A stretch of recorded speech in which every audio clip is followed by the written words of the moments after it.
There is something I have noticed in our societies. It looks like most successful women are women without husbands.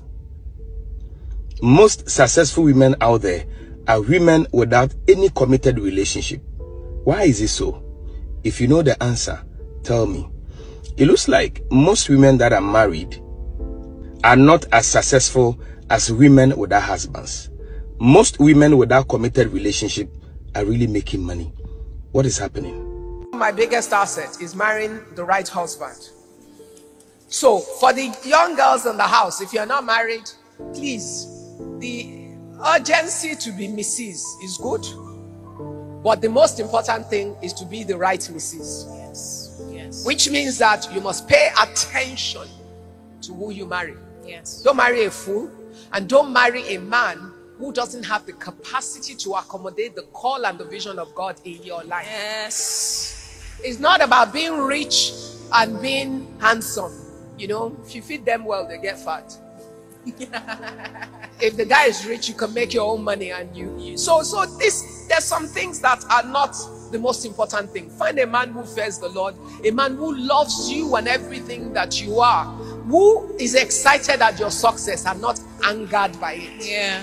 You need to pay attention to that. It is not a negotiable thing, because one of the most important key success factor in your life will be your spouse. That I can tell you. So every day I am grateful for the man that I call my husband and the blessing that he has been in supporting me in my journey. All right, so thank you so much, Ibukun Awosika, right? That is one of Africa's most finest young women, permit me, because smart and powerful, one of the biggest entrepreneurs and professionals that this country has ever produced, right? And so a couple of days ago, you should have heard of the viral or seen the viral video where a young man, whether it was sarcastic or it was genuine or was just trying to mock married women, where he claimed that most successful women in Nigeria, they are not married. Either they are single mothers or they are divorcees or they were never married. And there are several women, Gen Z women and ladies, try to use that narrative to sell in an agenda, to say that maybe marriage limit and all that. So I made a video to respond to that, but I just left it at that point. And just this morning I stumbled on this. Of course, you should know Ibukun Awosika, one of the finest professionals ever. That's the first female chairperson of First Bank. She was MDC of First Bank Nigeria PLC for a long time, and she's in very many global brands in their directorship and directorate, so to speak. So clearly, so if there's anybody that you want to term successful, then although the term successful has been bastardized, people see successful as being only an Instagram vendor shop without a physical space. No disrespect, man. Some people see successful as being able to buy a car or buy an apartment in Lekki. That's it. So, but if there is any definition, there's no definition of success that the Ibukun's success story doesn't fall in. So, if a woman as successful as this, she say her husband is the captain of her ship, she still respect and honor her husband privately and publicly, she's still married, and marriage is intact, doing well, then we should again look at that narrative. I'm not saying that women who are single, women who are do not have husband, do not have a right to be successful or break even. But to think that it's only them that are being successful, that is a lie I want us to bust. Let's keep that aside. So people just have bad attitude. Some people met bad men, right? Some people they are not properly trained enough to be married. Some people are not marriageable, and there are several persons, even there are married people that are also not successful. There are unmarried that can be successful, right? If you do your things well and God help you by grace, and then you play your cards, you plan well, you would be. But to think, I'm doing this because of young ladies out there who probably now begin to have a mindset that marriage limits. If you listen to Pastor Ibukun and in the longer video that I'm going to share with you shortly, she deliberately kept on advice on how to managing your home, managing your life, so that you can manage your home, manage your in-laws, and become successful. You do not need to have an impression that marriage limits. And so because you see a couple of few persons who are in entertainment industry, they say they are successful, and then these people are really praying that they're able to put their homes together. Don't use that as a as a navigating tool, or you now begin to get inspiration from this kind of people. I am not saying that these people are bad. I'm just saying there are still very many successful women who are still in their husbands or see their family home, who are still very respectful, decent, and then they are successful in all ramifications they are. So those shades, don't sell one extreme angle over people. So people that you are calling successful in that singlehood, they really do wish they have mistakes that they made before, and they are waiting, they are willing, they can turn back the hands of time and then fix that. But you are here getting inspiration from the aftermath of a mistake that somebody made. God forbid bad thing. Watch Ibukun Awosika, right? Brilliant woman. Somebody that consume her content, and then if you find time, go and look for her content. She speaks so sound, business, professional, entrepreneur, and then also modeling character, values, and principles. Somebody should give your attention to. They watch the rest of the video. I'll catch you some other time, right? Share this video too. Somebody should learn. Let's not allow negative vibes and energy spoil the beautiful, amazing Amazons that we have in our society. Every husband comes with in-laws, except you've killed all of them. Even if his mother and his father are dead, there's the auntie, the uncle, the cousins. Even if he's alone, you should be afraid. Yes. If you marry a man who has no family, there's a problem. Because there's nobody to report him to. And he fears no one. That's problematic. What is my point? Your end goal is that your home works, that your relationship with your spouse works in a way that you're at peace to pursue the things of your life that are important to you. The in-laws always come with a husband. So how can you then make that your problem? Because if you're thinking strategically about winning in terms of your relationship with your husband and the support you need to have the liberty to run the race of your life, it then means you must work out a strategy to make the in-laws work too. Why? Because they're part of his life. They came before you. They've known themselves much longer than you. It seems like because we said I wear a ring, now I'm king and everybody else is nothing. That's stupid. When you want to play to win, you have to think strategically in terms of what your actual goal is.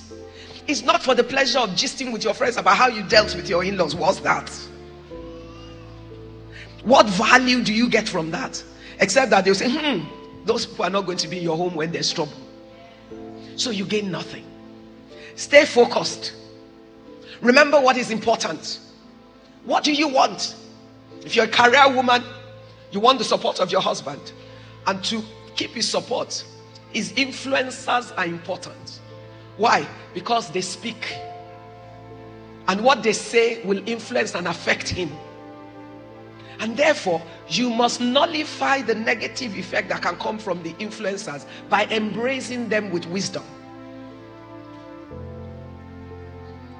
My mother-in-law lived with me for 20 years. Yes.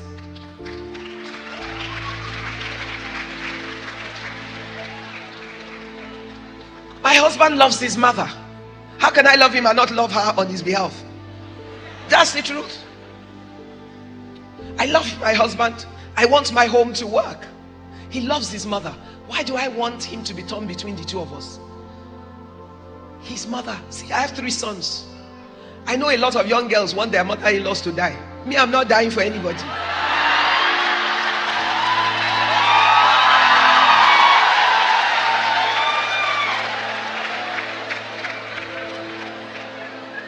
So any girl that will marry my sons, she will be blessed because she will be my daughter.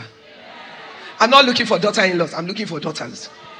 But if she's hoping that I'll die, her husband is somewhere else. Not in my house. So in reality, when you're thinking about your career and your life. But your husband is a part of that. Can he be the only focus? No. Why? Because attached to him is his own family. How do I manage that? What do I need to do? It costs me nothing. Every uncle, And Awashika auntie, good morning, uncle, how are you? What's that? Traditional respect is important to them. It costs me nothing. I live my life and I go on. So, Uncle Ekaro, Uncle Ekaso, they know I'll be kneeling down like choo all over the place. What does it cost me? Nothing. I'm running the race of my life. I have a husband who supports and encourages me. His family is important to him. They're older than me anyway. So I was brought up in my house to respect people that are older than you. So kneeling down to greet somebody, how is that a problem?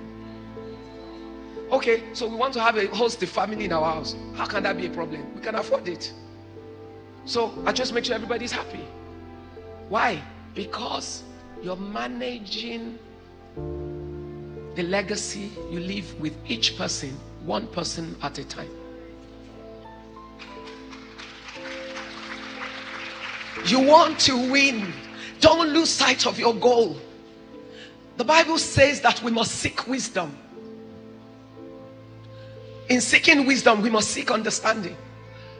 Everything we will have to do is not written for us as 10 commandments.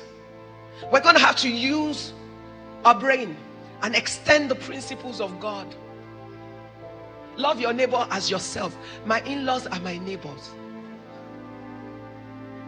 So at the least, I can love them. I have a sister-in-law that is totally cantankerous. And when my husband says, hey, maybe she shouldn't come to us, I say, no. Your mother lives in our house. She loves her daughter. It's me that will now say her daughter should not come and see her. She will come. But you know, I said, no, don't worry. I can cope. Just leave her. What's my coping mechanism? I just get out of her way. It's true. I'm busy anyway.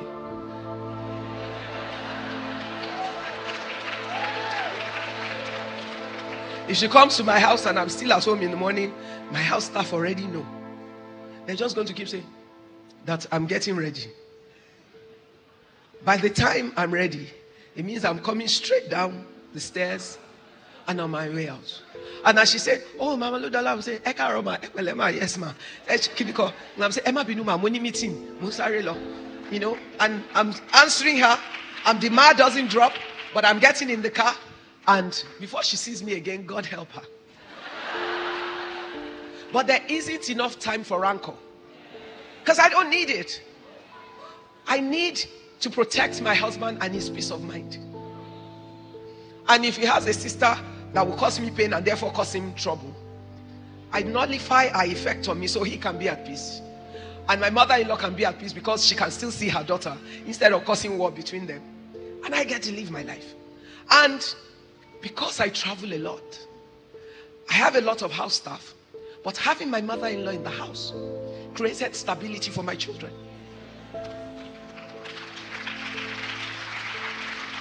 There was always an adult parent in the house. One day, 2 house girls can leave. So I had an antidote to that. I always had cousins that were allowed to live with me that I was raising. So that if we went into a crisis mode, there were people to step in, and I could still keep to my plans and keep my house working.